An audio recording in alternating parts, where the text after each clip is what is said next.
കണ്ണുകളടച്ചും കരങ്ങളെ സ്വർഗത്തിലേക്ക് ഉയർത്തി ആത്മാവിൻ്റെ അഭിഷേകം നമ്മുടെ ജീവിതത്തിൽ നിറയുവാൻ ആഗ്രഹിച്ച് നമുക്ക് അരൂപിയിലെ സ്വതന്ത്രമായി സ്തുതിക്കാം. യേശുവേ സ്തോത്രം. വാഗ്ദാനമായ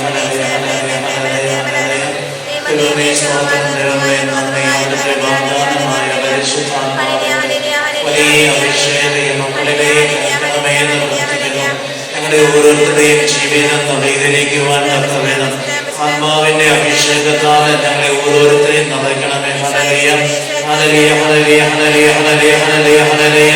ശക്തമായ അഭിഷേകം ഞങ്ങളിൽ വ്യാപരിക്കട്ടെ എന്ന് പ്രാർത്ഥിക്കുന്നു. ഹല്ലേലൂയ ഹല്ലേലൂയ ഹല്ലേലൂയ ഹല്ലേലൂയ ഹല്ലേലൂയ. എല്ലാ പാപത്തിന്റെ ബന്ധനങ്ങളും എല്ലാ പാപത്തിന്റെ കെട്ടുകളും ഞങ്ങളെ അഴിച്ച് ഞങ്ങളെ പരിശുദ്ധാത്മാവിൽ നിറഞ്ഞ യേശുവിനെ സാക്ഷികളായി മാറുവാൻ തക്കവിധം ഞങ്ങളെ ഓരോരുത്തരെയും പരിശുദ്ധാത്മാവിനാൽ അഭിഷേകം ചെയ്യണമേ എന്ന് പ്രാർത്ഥിക്കുന്നു.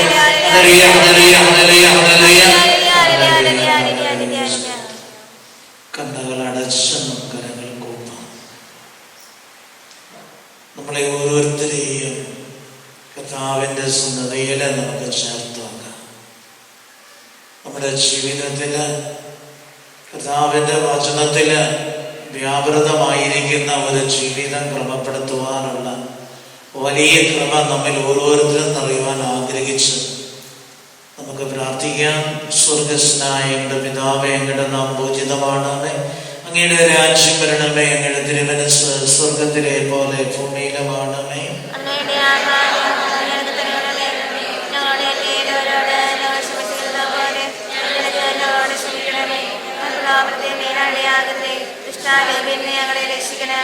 പരിശുദ്ധ അമ്മേ, ദൈവമാതാവേ, ഞങ്ങളുടെ ഓരോരുത്തരുടെയും ജീവിതം നിത്യജീവൻ സ്വന്തമാക്കാനുള്ള വലിയ കൃപ ഞങ്ങൾക്ക് ഓരോരുത്തർക്കും ലഭിക്കുന്നതിന് വേണ്ടി അമ്മ ഈശോയോട് പ്രാർത്ഥിക്കണമേ.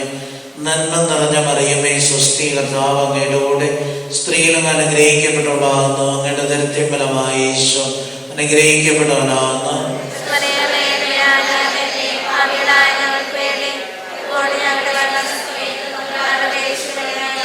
പരിശുദ്ധ അമ്മേ, ദൈവമാതാവേ, ഞങ്ങളുടെ ഹൃദയത്തില് വചനത്തിന്റെ അഭിഷേകം നിറഞ്ഞ് വചനത്തിന് സാക്ഷികളായി മാറുന്ന ജീവിതം നയിക്കുവാനുള്ള വലിയ കൃപ ഞങ്ങൾക്ക് ലഭിക്കുന്നതിന് വേണ്ടി അമ്മ ഈശോയോട് പ്രാർത്ഥിക്കണമേ. നന്മ നിറഞ്ഞ മറിയമേ, സ്വസ്തി, കർത്താവ് അങ്ങയുടെ കൂടെ സ്ത്രീകളും അനുഗ്രഹിക്കപ്പെട്ടവളാകുന്നു. അങ്ങയുടെ ദരിദ്ര ഫലമായ ഈശോ അനുഗ്രഹിക്കപ്പെട്ടവനാകുന്നു.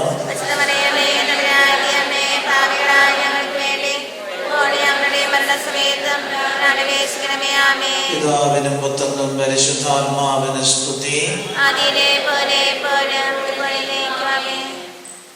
ഇന്ന് നമ്മൾ ചിന്തിക്കുക വിശുദ്ധ ലൂക്കായുടെ സുവിശേഷം 10-ാം അധ്യായം 25 മുതൽ 27 വരെയുള്ള തിരുവചനം.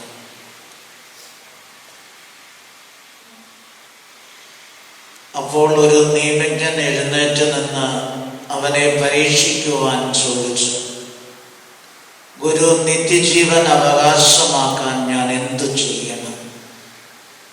അവൻ ചോദിച്ചു, നിയമത്തില് എന്ത് എഴുതിയിരിക്കുന്നു? നീ എന്തു വായിക്കുന്നു? അവൻ ഉത്തരം പറഞ്ഞു, നിന്റെ ദൈവമായ കർത്താവിനെ പൂർണ്ണ ഹൃദയത്തോടും പൂർണ്ണ ആത്മാവോടും പൂർണ്ണ ശക്തിയോടും കൂടെ പൂർണ്ണ മനസ്സോടും കൂടെ സ്നേഹിക്കണം. നിന്റെ അയൽക്കാരനെ നിന്നെ പോലെ തന്നെയും. അവൻ പ്രതിവദിച്ചു, നീ ശരിയായി തന്നെ ഉത്തരം പറഞ്ഞിരിക്കുന്നു. ഇതനുസരിച്ച് പ്രവർത്തിക്കുക, നീ ജീവിക്കും. മക്കളായിരുന്നു. യേശുവേ സ്തോത്രം, യേശുവേ നന്ദി. ഹല്ലേലൂയ ഹല്ലേലൂയ ഹല്ലേലൂയ ഹല്ലേലൂയ. ഇന്ന് തിരുവചനത്തിലൂടെ നമ്മൾ കടന്നു പോകുമ്പോൾ ഒരു നിയമജ്ഞൻ യേശുവിൻ്റെ അടുക്കൽ വന്ന് ചോദിക്കുകയാണ്, നിത്യജീവൻ അവകാശമാക്കുവാൻ ഞാൻ എന്താണ് ചെയ്യേണ്ടത്? അത് യേശുവിനെ പരീക്ഷിക്കുവാനായിട്ട് ചോദിച്ച ചോദ്യം. ആ ചോദ്യത്തിന് കർത്താവ് ഉത്തരം ആ വ്യക്തിയെ കൊണ്ട് തന്നെയാണ് പറയിപ്പിക്കുന്നത്. അദ്ദേഹത്തോട് ചോദിച്ചു, നീ എന്താണ് നിയമത്തിന് വായിക്കുന്നത്? ആ നിയമജ്ഞൻ വളരെ കൃത്യമായിട്ട് പറയുകയാണ്, നിന്റെ ദൈവമായ കർത്താവിനെ പൂർണ്ണ ഹൃദയത്തോടും പൂർണ്ണ ആത്മാവോടും പൂർണ്ണ മനസ്സോടും പൂർണ്ണ ശക്തിയോടും കൂടെ സ്നേഹിക്കണം.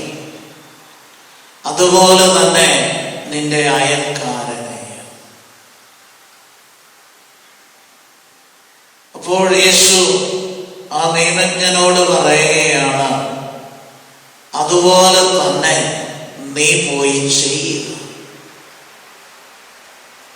അപ്പോൾ നിനക്ക് ജീവൻ ലഭിക്കുമെന്നാണ് യേശു പറഞ്ഞു വെച്ചത്. പ്രിയമുള്ള മക്കളെ, നമ്മുടെ ജീവിതത്തിലേക്ക് നമ്മളൊന്ന് തിരിഞ്ഞു നോക്കുമ്പോൾ ദൈവത്തിൻ്റെ നിയമം പഠിപ്പിക്കുന്നത്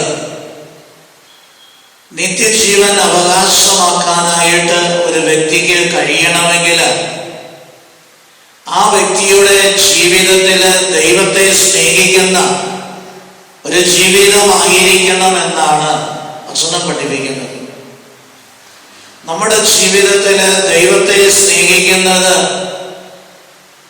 ഏതവസ്ഥയിലാണ് എന്ന് നമ്മൾ ഓരോരുത്തരും ഒന്ന് പരിശോധിക്കേണ്ടത് ആവശ്യമാണ്. നമ്മുടെ ജീവിതത്തിൽ ആരെങ്കിലും ചോദിക്കുകയാണ്, നീ ദൈവത്തെ സ്നേഹിക്കുന്ന വ്യക്തിയാണോ എന്ന് ചോദിച്ചാൽ നമ്മൾ ഉത്തരം പറയും, ഞാൻ ദൈവത്തെ സ്നേഹിക്കുന്ന വ്യക്തിയാണ്. ആ വ്യക്തിയോട് തന്നെ അടുത്ത ചോദ്യം ചോദിച്ചാൽ എന്തുത്തരം പറയും? ചോദ്യം ഇതാണ്, നീ എന്തുമാത്രം ദൈവത്തെ സ്നേഹിക്കുന്നു? അതിനെന്തുത്തരമായിരിക്കും നമ്മൾ പറയുക? ഞാൻ ഓർക്കുകയാണ്, തൃശ്ശൂർ രൂപതയിലുള്ള ഒരു പള്ളിയിൽ ധ്യാനിപ്പിക്കാനായിട്ട് ചെന്നു.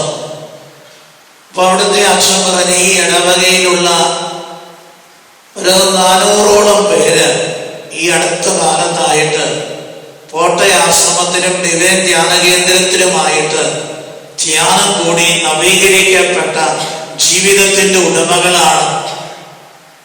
അപ്പൊ അവരാണ് ഈ ധ്യാനം ബുക്ക് ചെയ്യിച്ചത്. ഈ ധ്യാനത്തിന്റെ നടത്തിപ്പും അവരുടെ കൈവശം. അവരാത്മാർത്ഥതയോടെ എല്ലാ കാര്യങ്ങളും ചെയ്തു. ധ്യാനം തിങ്കൾ തുടങ്ങി വെള്ളി വരെ. അപ്പൊ വെള്ളിയാഴ്ച ധ്യാനം തീർന്ന് ബാക്കി ഇടവക്കാർ പോയപ്പോൾ ഈ ധ്യാനം കൂടിയവരെല്ലാം കാണുവാനായിട്ട് എൻ്റെ അടുക്ക വന്നു. ഓരോരുത്തർ അവരവരുടെ അനുഭവങ്ങളെ ഷെയർ ചെയ്തു. എല്ലാവരും യേശുവിനെ അറിഞ്ഞ മക്കളാണ്. യേശുവിന്റെ വചനത്തിന്റെ പാതയിലൂടെ സഞ്ചരിക്കുവാനായിട്ട് ആഗ്രഹിക്കുന്നവരും. അച്ഛന് അഭിമാനത്തോടെ വന്ന് പറഞ്ഞു, ബ്രദറെ, എന്നോട് ഏറ്റവും ചേർന്ന് ഈ ഇടവകയുടെ ഉന്നതിക്ക് വേണ്ടി അധ്വാനിക്കുന്ന ഒരു സംഘമാണ് ഇവര്. അഭിമാനത്തോടെ എനിക്ക് പറയാൻ പറ്റും, ഇതെന്റെ മക്കളാണ്. അപ്പൊ ഞാനൊന്ന് ചിരിച്ചു. അപ്പൊ ഈ വികാരീശന് എന്നോട് ചോദിച്ചാൽ ബ്രദർ ചിരിച്ച്? ഒന്നുമല്ല സാർ, ബ്രദർ ചിരിച്ചെങ്കിൽ ഈ 5 ദിവസം ക്ലാസ് എടുത്തിട്ട് അധികം ചിരിക്കുന്ന ഞാൻ കണ്ടില്ല. ഇപ്പൊ ഇത് ഞാൻ പറഞ്ഞപ്പോ ബ്രദർ ചിരിക്കുന്ന കണ്ടതുകൊണ്ടാണ് ഞാൻ ചോദിച്ചത്.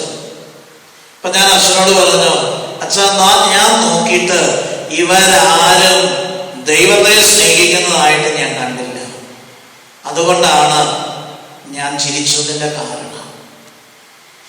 എന്നാ ബ്രദർ ഇവരോട് ചോദിച്ചു നോക്കണം. ഏറ്റവും എൻ്റെ അടുത്തു നിന്ന ആ സഹോദരനോട് ഞാൻ ചോദിച്ചു, സഹോദര, നീ ദൈവത്തെ സ്നേഹിക്കുന്നു? ഉടനെ അദ്ദേഹം പറഞ്ഞു, ഞാൻ ദൈവത്തെ സ്നേഹിക്കുന്നു. ഞാൻ ചോദിച്ചു, എന്തുമാത്രം ദൈവത്തെ സ്നേഹിക്കുന്നുണ്ട്? ഒത്തിരി സ്നേഹിക്കുന്നുണ്ടെന്ന്. ഒത്തിരി സ്നേഹിക്കുന്നുണ്ടെന്ന് ഞാൻ പറഞ്ഞു. എന്നോട് പറഞ്ഞപ്പോ ഞാൻ ആ ചെറുപ്പക്കാരനോട് ചോദിച്ചു, പൂർണ്ണ ഹൃദയത്തോടെ നീ ദൈവത്തെ സ്നേഹിക്കുന്നുണ്ടോ? ചാടി എന്നോട് ഉത്തരം പറഞ്ഞു, ഞാൻ ദൈവത്തെ സ്നേഹിക്കുന്നുണ്ട്. ഞാൻ ആ ഹൃദയത്തിലേക്ക് നോക്കുമ്പോൾ കണ്ടത്, അപ്പൻ ആ ഹൃദയത്തില് സ്ഥാനം കൊടുത്തിട്ടുണ്ട്, അമ്മയ്ക്ക് ആ ഹൃദയത്തിൽ സ്ഥാനം കൊടുത്തിട്ടുണ്ട്. ഇദ്ദേഹത്തിന് 2 സഹോദരിമാരുണ്ട്, പെങ്ങന്മാര്, അവർക്ക് ഹൃദയത്തിൽ സ്ഥാനം കൊടുത്തിട്ടുണ്ട്. ഇദ്ദേഹത്തിന്റെ ഭാര്യയ്ക്ക്, മക്കൾക്ക്, അയൽവാസികളെ ഒക്കെ ഈ ഹൃദയത്തിൽ എനിക്ക് നോക്കുമ്പോൾ കാണാം. ഞാൻ ചോദിച്ചു, ഇതിന്റെ ഇടയിൽ എവിടെയാണ് നീ നിന്റെ ദൈവത്തെ ഇരുത്തിയിരിക്കുന്നത്? അതൊന്ന് പറഞ്ഞു തരാം. ഉടനെ ഞാൻ ചെറുപ്പക്കാരൻ എന്നോട് പറയാണ്, ബ്രദറെ, ദൈവം ഇരിക്കുന്നു സ്വർഗത്തിന്, അല്ലാതെ ദൈവം ഇരിക്കുന്ന എന്റെ ഹൃദയത്തിലാണ്. വചനത്തിൽ നമ്മൾ വായിച്ചു കേട്ട പൂർണ്ണ ഹൃദയത്തോടെ ദൈവത്തെ സ്നേഹിക്കണമെന്നാണ്. പൂർണ്ണ ഹൃദയത്തോടെ ദൈവത്തെ സ്നേഹിക്കുമ്പോൾ ആ ഹൃദയത്തിൽ ആരുടെ സാന്നിധ്യമായിരിക്കും കടന്നു വരുന്നത്? ആരുടെ സാന്നിധ്യമായിരിക്കും കടന്നു വരുന്നത്? ദൈവ സാന്നിധ്യമായിരിക്കും ആ ഹൃദയത്തില് കടന്നു വരിക. യേശുവേ സ്തോത്രം, യേശുവേ നന്ദി, ഹല്ലേലൂയ. ഈ ചെറുപ്പക്കാരൻ ആകെ വിഷമാണ്. ഈ ചെറുപ്പക്കാരന്റെ മുഖം വാടി. ഞാൻ നോക്കുമ്പോ അദ്ദേഹത്തിന്റെ കണ്ണു നിറഞ്ഞു. ഞാൻ പറഞ്ഞു, സഹോദര, നിന്നെ വേദനിപ്പിക്കാൻ വേണ്ടിയല്ല ഞാൻ പറഞ്ഞത്, നിന്നിലുള്ള തെറ്റായ ചിന്ത മാറ്റാൻ വേണ്ടിയാണ് ഞാൻ ഇത് നിന്നോട് ചോദിച്ചതും പറഞ്ഞു തന്നതും. ഇതുപോലെയാണ് പ്രിയമുള്ളവരെ, നമ്മുടെ ഓരോരുത്തരുടെയും ജീവിതത്തില് ദൈവത്തെ സ്നേഹിക്കുന്നു എന്ന് നമ്മൾ അവകാശപ്പെടുകയും എന്നാൽ ദൈവത്തെക്കാൾ കൂടുതൽ മറ്റുള്ളവർക്ക് ഹൃദയത്തിൽ സ്ഥാനം കൊടുത്ത് ജീവിക്കുന്നവരാണ് നമ്മൾ ഓരോരുത്തരും.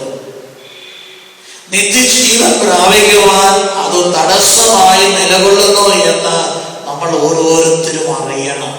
യേശുവേ സ്തോത്രം, യേശുവേ നന്ദി, ഹല്ലേലൂയ, ഹല്ലേലൂയ, ഹല്ലേലൂയ, ഹല്ലേലൂയ. അതായത് നമ്മുടെ മാതാപിതാക്കളെ സ്നേഹിക്കേണ്ട എന്നല്ല ഞാൻ പറഞ്ഞു വരുന്നത്. ചിലപ്പോൾ എൻ്റെ മകൾക്ക് അങ്ങനെ തോന്നാം. ഞാൻ പറഞ്ഞു വെച്ചത്, മാതാപിതാക്കളിലേക്ക് നമ്മൾ നോക്കുമ്പോ, അവരെ നമ്മൾ ഓർക്കുമ്പോ ദൈവം തന്നതാണ് എന്നൊരു വിചാരം നമ്മുടെ ഹൃദയത്തിലുണ്ടാകണം. നമ്മുടെ സഹോദരങ്ങളെ ഓർക്കുമ്പോ, അല്ലെങ്കിൽ കൂടെ പിറന്നവരെ ഓർക്കുമ്പോ ദൈവം തന്നതാണ് എന്നൊരു വിചാരം നമ്മുടെ ഉള്ളിലുണ്ടാകണം. നമ്മുടെ ഭവനത്തിലേക്ക് നോക്കുമ്പോ ഓർക്കണം, ദൈവം തന്ന ഭവനമാണ് എന്നൊരു വിചാരം നമ്മുടെ ഉള്ളില് ഉണ്ടായിരിക്കണം. ഈ ലോകത്തിലെ ഏത് വസ്തുക്കളിലേക്ക് നമ്മൾ നോക്കുമ്പോഴും ആ വസ്തുക്കളെ വിനിയോഗിക്കാനായിട്ട് ദൈവം തന്നതാണെന്ന് ഒരു വിചാരം നമ്മുടെ ഉള്ളിലുണ്ടാകണം. നമ്മുടെ സമ്പത്തിന്റെ കാര്യം ഓർക്കുമ്പോ സമ്പത്ത് ദൈവം തന്നതാണ് എന്നൊരു വിചാരം നമ്മുടെ ഉള്ളില് ഉണ്ടാകണം. ഇതുണ്ട്. നമ്മുടെ ബുദ്ധിയെ കുറിച്ച് ചിന്തിക്കുമ്പോൾ നന്നായിട്ട് പഠിക്കുന്നവരുണ്ട്, നല്ല രീതിയിൽ മറ്റുള്ളവരോട് പെരുമാറുന്നവരുണ്ട്, ചിലപ്പോൾ സ്വന്തം ബുദ്ധിയിലേക്ക് സ്ഥാനം കൊടുക്കുന്നവരുണ്ട്, കഴിവുകളെ ആശ്രയിക്കുന്നവരുണ്ട്. ഈ ബുദ്ധിയും കഴിവും അറിവും തന്നത് ദൈവമാണെന്ന് ഒരു വിചാരമുള്ള ഒരു ഹൃദയത്തിലാണ് പൂർണ്ണ ഹൃദയത്തോടെ ദൈവത്തെ സ്നേഹിക്കുന്ന വ്യക്തിയായിട്ട് മാറുന്നത്. യേശുവേ സ്തോത്രം. വലതുകര ഉയർത്തി യേശുവേ സ്തോത്രം, യേശുവേ നന്ദി, ഹല്ലേലൂയ, ഹല്ലേലൂയ, ഹല്ലേലൂയ. ദൈവമേ സ്തോത്രം, ദൈവമേ നന്ദി, ഹല്ലേലൂയ, ഹല്ലേലൂയ. ഇത് ഈ ചെറുപ്പക്കാർക്ക് പറഞ്ഞു കൊടുത്തിട്ട് ഞാൻ ആദ്യം ചോദിച്ചു, ചെറുപ്പക്കാരനോട് ചോദിച്ചു, നിന്റെ മാതാപിതാക്കളെ നീ ഓർക്കുമ്പോ ദൈവം തന്നതാണെന്നൊരു വിചാരമുണ്ടോ? ഇല്ല. നിന്റെ ജീവിത പങ്കാളിയെ ഓർക്കുമ്പോ ദൈവം തന്നതാണെന്നൊരു വിചാരം നിനക്കുണ്ടോ? ഇല്ല. നിനക്കൊരു കുഞ്ഞുണ്ടല്ലോ, ആ ഒരു കുഞ്ഞിനെ ഓർക്കുമ്പോ ദൈവം തന്നതാണെന്ന് ഒരു വിചാരമുണ്ടോ? ഇല്ല. നിന്റെ വീടിനെ ഓർക്കുമ്പോ ദൈവം തന്നതാണെന്നൊരു വിചാരം നിനക്കുണ്ടോ? ഇല്ല. നിന്റെ വാഹനത്തെ ഓർക്കുമ്പോ, ചെറുപ്പക്കാരുടെ ഒരു ബുള്ളറ്റാവട്ടെ, ആ ബുള്ളറ്റിനെ ഓർക്കുമ്പോ ദൈവം തന്നതാണ് എന്ന വിചാരം നിനക്കുണ്ടോ? ഇല്ല. നിന്റെ ബാങ്ക് ബാലൻസ് ഓർക്കുമ്പോ ദൈവം തന്നതാണ് എന്നൊരു വിചാരം ഉണ്ടോ? ഉടനെ ചെറുപ്പക്കാരൻ എന്നോട് പറയാ, അത് ഞാൻ കഷ്ടപ്പെട്ട് ജോലി ചെയ്യുന്നപ്പോ കിട്ടിയ ശമ്പളമല്ലേ കൊടുത്തത്. കഷ്ടപ്പെടാനും ജോലി ചെയ്യാനും ഉള്ള കഴിവ് തന്നതാണ് ദൈവമല്ലേ തന്നത്. അപ്പൊ പണം, ആ സമ്പത്ത്, അല്ലെങ്കിൽ ആ ബാങ്ക് ബാലൻസ് ആരുടെയാ? ദൈവം തന്നതല്ലേ. ഇങ്ങനെ ഈ ലോകത്തില് നമുക്ക് എന്തെല്ലാം സ്വന്തമായി നമ്മൾ വിനിയോഗിക്കുന്നുണ്ടോ അതെല്ലാം ദൈവം തന്നതാണ് എന്ന് മനസ്സിലാക്കി നമ്മൾ ജീവിക്കുമ്പോഴാണ് പൂർണ്ണ ഹൃദയത്തോടെ ദൈവത്തെ സ്നേഹിക്കുന്ന വ്യക്തിയായിട്ട് നമ്മൾ മാറുക. ഉടനെ ഈ ചെറുപ്പക്കാരൻ വികാരിച്ചിന്റെ അടുക്കിലേക്ക് മാറി നിന്നിട്ട് പറഞ്ഞു, അച്ഛാ ഇങ്ങനെ ജീവിക്കാൻ ഇത്തിരി പാടാണ് കേട്ടോ. യേശുവേ സ്തോത്രം, യേശുവേ നന്ദി. ഹല്ലേലൂയ, ഹല്ലേലൂയ, ഹല്ലേലൂയ, ഹല്ലേലൂയ, ഹല്ലേലൂയ. അടുത്തത് ഞാൻ ചോദിച്ചു, മാതാപിതാക്കളെ ദൈവം തന്നതാണ് എന്നൊരു വിചാരം സഹോദര നിന്റെ മനസ്സിലുണ്ടാകുമ്പോ നീ ആ മാതാപിതാക്കന്മാരെ അനുസരിക്കുന്നവനും ബഹുമാനിക്കുന്നവനും സ്നേഹിക്കുന്നവനും അംഗീകരിക്കുന്നവനുമാകും. 2, നിന്റെ മാതാപിതാക്കന്മാർക്കെതിരെ നീ ഒരു വാക്ക് പറയുകയോ അവരോട് ദേഷ്യപ്പെടുകയോ അവരുടെ കുറ്റം പറയുകയോ അവരെ വിമർശിക്കുകയോ അവരെ മറ്റുള്ളവരുടെ മുമ്പില് താത്തിക്കെട്ടി പറയുകയോ ചെയ്യുകയില്ല. കാരണം നിന്റെ അപ്പനെയും നിന്റെ അമ്മയെയും ദൈവമാണ് നിനക്ക് നൽകിയത്. യേശുവേ സ്തോത്രം, യേശുവേ നന്ദി. ഹല്ലേലൂയ, ഹല്ലേലൂയ. ഉടനെ ചെറുപ്പക്കാരൻ എന്നോട് ചോദിക്കുകയാണ്, അവന്റെ മാതാപിതാക്കള് പല വീഴ്ചകൾ വരുത്തുമ്പോ ഞാൻ അവരെ സഹായിക്കണമെന്നാണോ ബ്രദർ പറയുന്നത്? മാതാപിതാക്കളുടെ ഭാഗത്തുനിന്ന് വീഴ്ചകൾ ഉണ്ടായാൽ അത് അവരോട് സ്നേഹത്തോടെ പറഞ്ഞാണ് തിരുത്തേണ്ടത്. യേശുവേ സ്തോത്രം, യേശുവേ നന്ദി.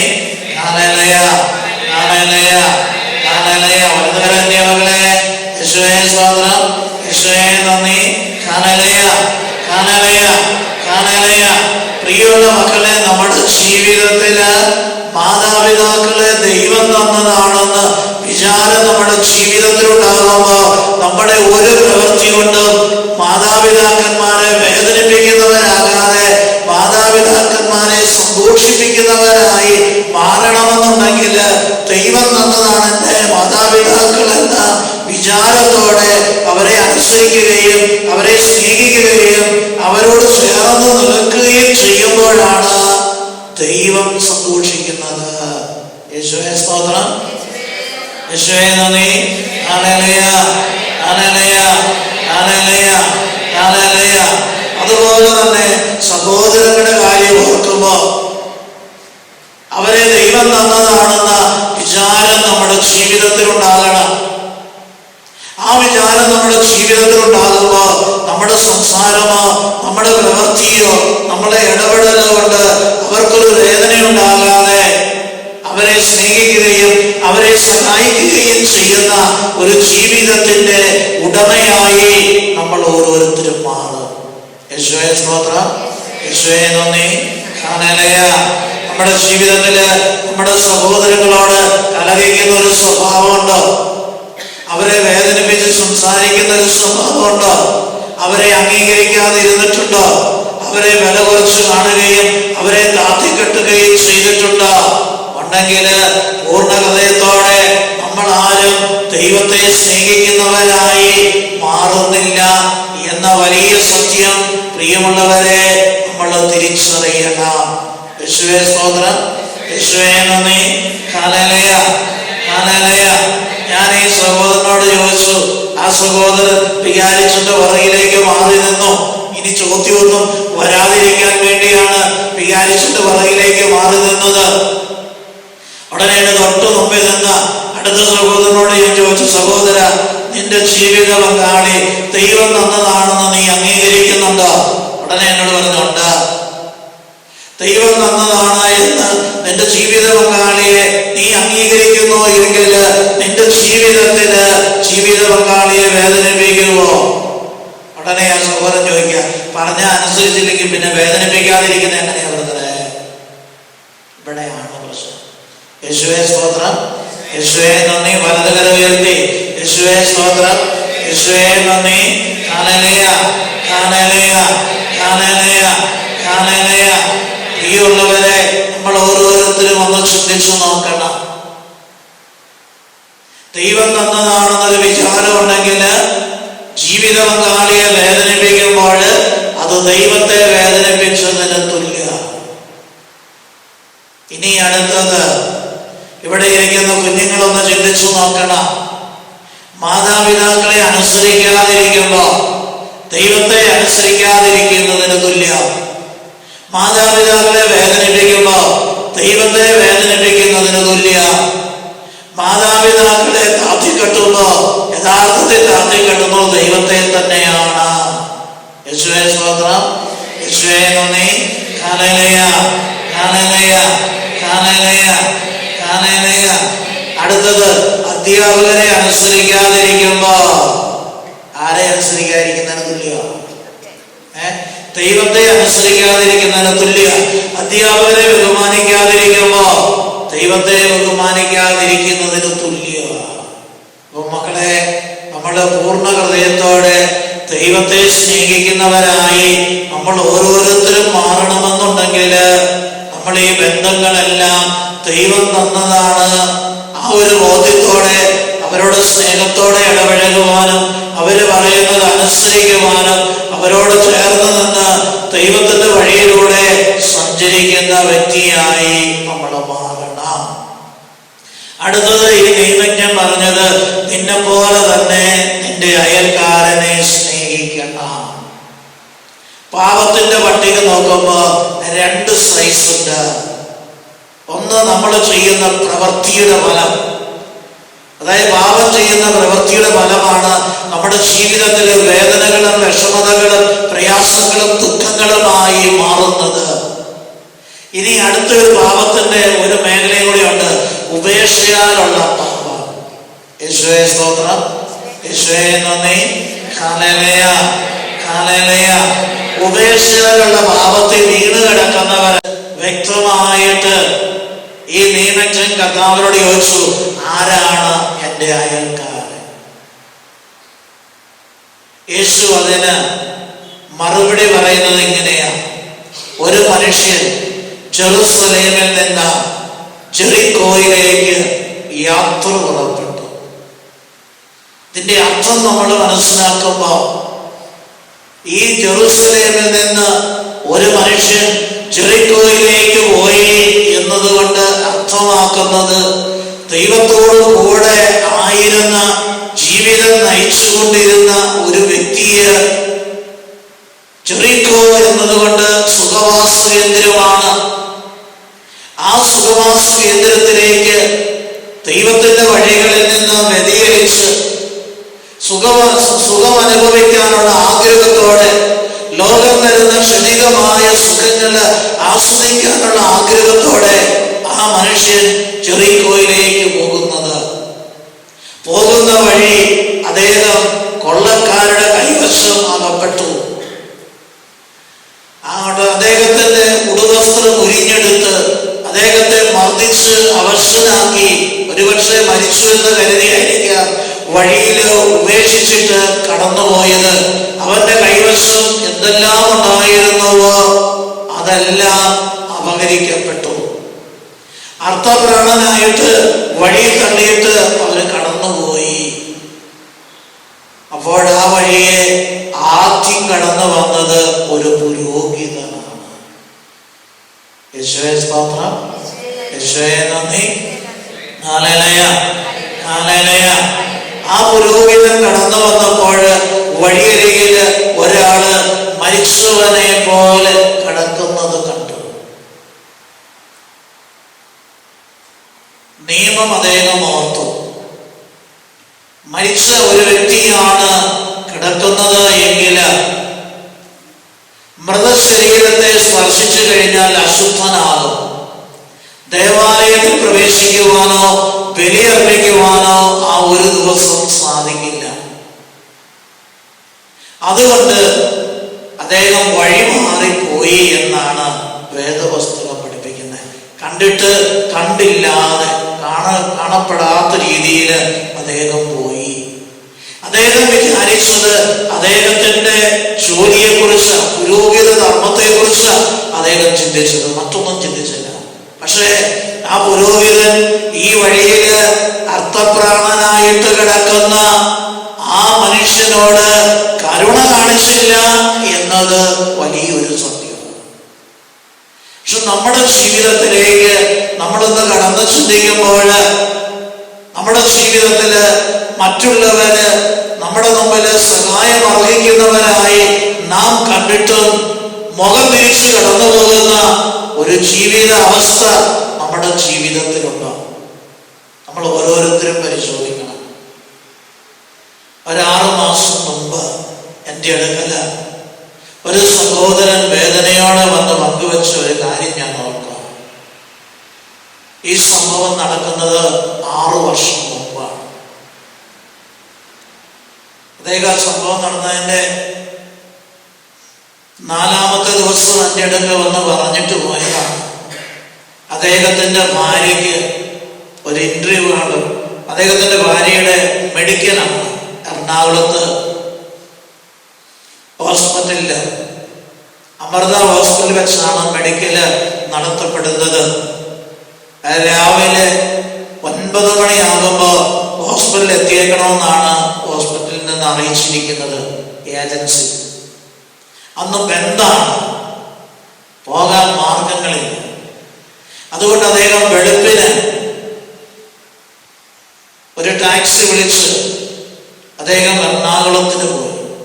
വെളുപ്പിന് 4:10 അദ്ദേഹം കൊറലങ്ങാട് എന്ന് പറഞ്ഞ സ്ഥലത്തൂടെ കടന്നു പോകുമ്പോ ഒരു ബൈക്ക് ആക്സിഡന്റ് നടന്ന ഒരു മനുഷ്യൻ അവിടുന്ന് വലിഞ്ഞ് ഇഴഞ്ഞ് റോഡിന്റെ സൈഡിലുള്ള ആ ഭിത്തിയെ ചാരി നിന്നിട്ട് കൈകൊണ്ട് ഇങ്ങനെ കാണിച്ചു.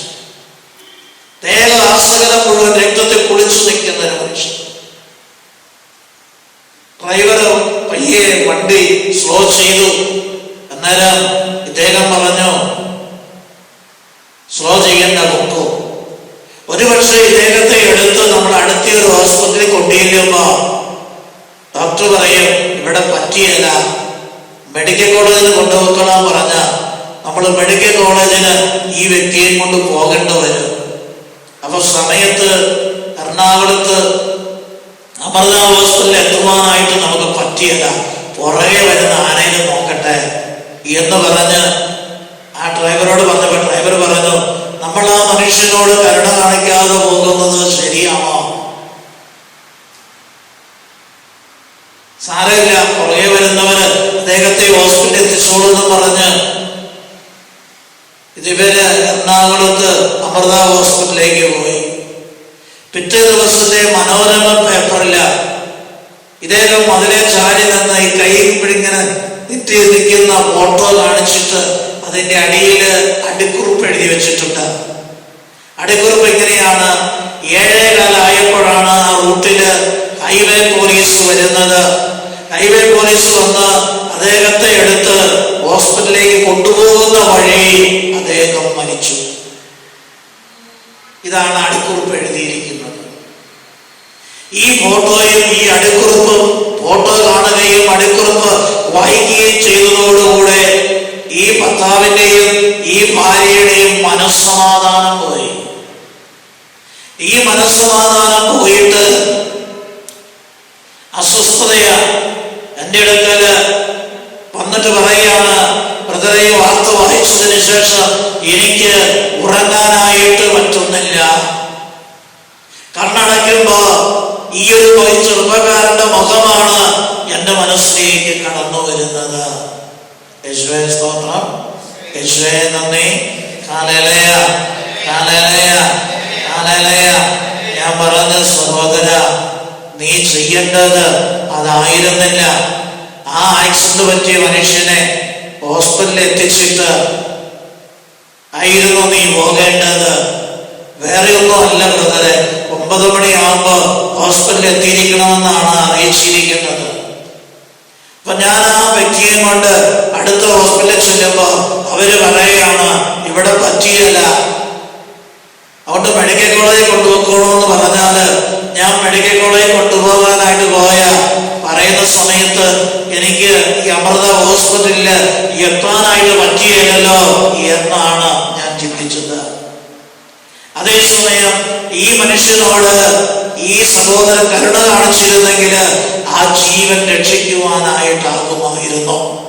ഈ അടിക്കുറിപ്പിന്റെ അടിയിൽ അവസാനത്തെ വാദം ഇങ്ങനെയാണ്: രക്തം വാർന്നു പോയാണ് ഇദ്ദേഹം മരിച്ചത്.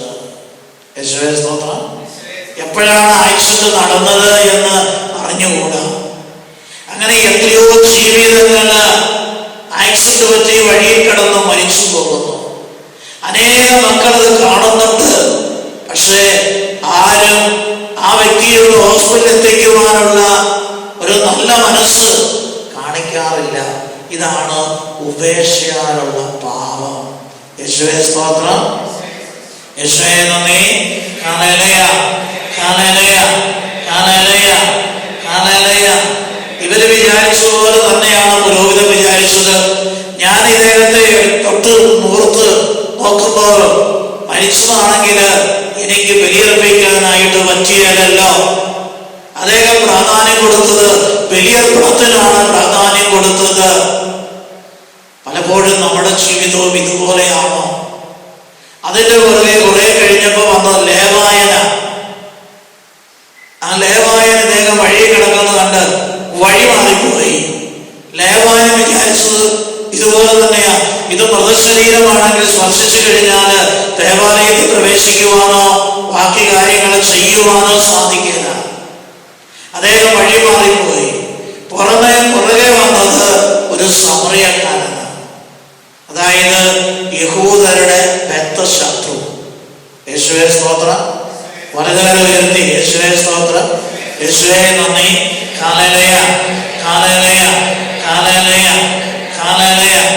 ബദ്ധശത്രുവാകാൻ കാരണം എന്ന് പറയുന്നത് ഇസ്രായേൽ ജനത്തെ ആക്രമിച്ച് യുദ്ധത്തെ പരാജയപ്പെടുത്തി അടിമകളാക്കിയപ്പോ ഈ യഹൂദ ജനതയെ കുറെ ഭാഗത്തെ സമറിയയിലേക്ക് നാടുകടത്തി. ഈ നാടുകടത്തപ്പെട്ട യഹൂദര് സമറിയയില് താമസം ആരംഭിച്ചു. അങ്ങനെ അവർ സമറിയയില് താമസം ആരംഭിച്ച് അവരുടെ ജീവിതം മുമ്പോട്ട് പോയപ്പോൾ സമറിയ എന്ന് പറയുന്നത് വിജാതീയരുടെ പട്ടണമാണ്. ആ വിജാതീയരുമായിട്ട് വിവാഹബന്ധത്തില് യഹൂദര് ഏർപ്പെട്ടു. അതുവഴിയാണ് അവർ അശുദ്ധരായത്. അതുകൊണ്ട് അവര് ഈ അശുദ്ധരായ യഹൂദരെ ജെറുസലേമില് ദൈവ ആരാധനയ്ക്കോ ബലിയർപ്പണത്തിനോ പ്രവേശിപ്പിക്കുകയില്ലായിരുന്നു. അതുമൂലം ഈ സമറിയക്കാര് യഹൂദരോട് ബദ്ധശത്രുതയിലാണ് കഴിഞ്ഞിരുന്നത്. അങ്ങനെ തന്റെ കുലത്തിന്റെ ശത്രുവായ ഒരു മനുഷ്യൻ വഴിയരിയിൽ അർത്ഥപ്രാണനായി കിടക്കുന്നത് കണ്ട് അദ്ദേഹത്തിന്റെ മനസ്സലിഞ്ഞ് കഴുതപ്പുറത്ത് ഇറങ്ങി ആ മനുഷ്യന്റെ അടുക്കൽ ചെന്ന് ആ മനുഷ്യനെ നോക്കിയപ്പോൾ ദേഹരാസകലം മുറിവേറ്റിട്ടുണ്ട്. അദ്ദേഹം തന്റെ കയ്യിലുണ്ടായിരുന്ന എണ്ണയും വീഞ്ഞും ഉപയോഗിച്ച് അത് കലർത്തി മുറിവ് വെച്ച് കെട്ടി അദ്ദേഹത്തെ തന്റെ സവാരി മൃഗത്തിന്റെ മേലെടുത്ത് അദ്ദേഹത്തെ സത്രത്തിൽ കൊണ്ടിരുന്നാക്കി. പിറ്റേ ദിവസം നേരം പുലർന്നപ്പോ സത്രത്തിന്റെ ഉടമയെ വിളിച്ചിട്ട് പറഞ്ഞു, ഇദ്ദേഹത്തെ നോക്കിക്കൊള്ളണം. 2 ധനാറ കൊടുത്തിട്ട് പറഞ്ഞു, ഇതിൽ കൂടുതൽ എന്തെങ്കിലും കൂടുതൽ ചെലവായ ഞാൻ വരുമ്പോ തന്നുകൊള്ളാം. ഈ കാര്യം യേശു പറഞ്ഞിട്ട് ഈ നിയമജ്ഞനോട് യേശു പറഞ്ഞു, നീയും പോയി ഇതുപോലെ ചെയ്യുക. യേശുവേ സ്തോത്രം. യേശുവേ നന്ദി. ഹല്ലേലൂയ, ഹല്ലേലൂയ. മക്കളെ, നമ്മുടെ ജീവിതത്തില് സഹായം അർഹിക്കുന്നവരായി മറ്റുള്ളവരെ നാം കാണുമ്പോ അവരോട് കരുണയുള്ളവരായി അവർക്ക് ആവശ്യമായത് ചെയ്തു കൊടുക്കാനുള്ള സന്മനസ് നമുക്ക് ഉണ്ടാകണം. അതിനുള്ള കൃപ നമുക്ക് ലഭിക്കാനായിട്ട് ആഗ്രഹിക്കാം. അങ്ങനെ നമ്മൾ നന്മ പ്രവർത്തിക്കുമ്പോഴാണ് നമ്മുടെ ജീവിതത്തില് നിത്യജീവൻ സ്വന്തമാക്കാനായിട്ട് നമുക്ക് കഴിയുക. അതിനുള്ള കൃപയ്ക്ക് വേണ്ടി നമുക്ക് എഴുന്നേറ്റ് നിൽക്കാം. കണ്ണുകൾ അടച്ച് കരങ്ങൾ സ്വർഗത്തിലേക്ക് ഉയർത്തി ആ നിത്യജീവൻ സ്വന്തമാക്കാൻ തക്കവിധം യഥാർത്ഥ നന്മയും സ്നേഹവും കരുണയും ഉള്ളവരായി മാറാൻ ആഗ്രഹിച്ചുകൊണ്ട് അതിനുള്ള കൃപയ്ക്ക് വേണ്ടി നമുക്ക് സ്തുതിച്ച് പ്രാർത്ഥിക്കാം. യേശുവേ സ്തോത്രം. യേശുവേ നന്ദി. ഹല്ലേലൂയ, ഹല്ലേലൂയ, ഹല്ലേലൂയ. ദൈവമേ സ്തോത്രം. ദൈവമേ നന്ദി. ഹല്ലേലൂയ, ഹല്ലേലൂയ.